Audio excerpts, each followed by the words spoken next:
مستحبات و آداب غسل۔ نمبر 1 مستحب یہ ہے کہ غسل کرتے وقت کسی سے کوئی بات نہ کرے، یعنی نہ عام لوگوں کی طرح کلام کرے اور نہ دعا و ذکر کرے۔ نمبر 2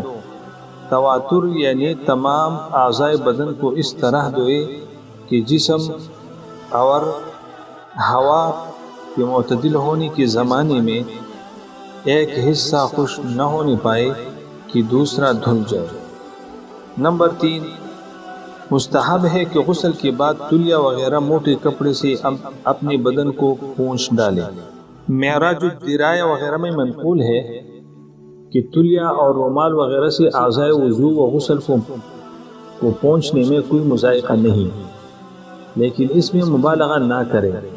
تاکہ اس کے اعضاء پر وضو و غسل کا اثر باقی رہے۔ نمبر 4 نہانے کے بعد صدر ڈانپنے میں جلدی کرنے کے لیے کپڑے پہن لیں، حتیٰ کہ اگر غسل کرنے میں وضو کے ساتھ پیر نہ دھوئے ہو تو غسل کی جگہ سے ہٹ کر پہلے اپنا بدن ڈانپ لے، پھر دونوں پر پیر دھوئے۔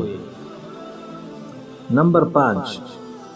وضو کی طرح غسل سے فارغ ہو کر کپڑے پہننے کے بعد 2 رکعت نماز نفل ادا کریں، بلکہ یہ وضو سے اولا ہے کیونکہ غسل میں وضو بھی شامل ہے اور مزید سارے بدن کو دھونا بھی پایا جاتا ہے۔ نمبر 6 جو چیزیں وضو میں مسنون و مستحب ہے وہ غسل اور اس کی وضو میں بھی مسنون و مستحب ہے، اور غسل کے آداب میں وہی ہے جو وضو کی آداب میں ہے،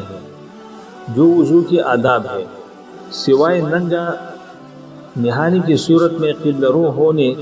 اور اذکار و دعائیں پڑھنے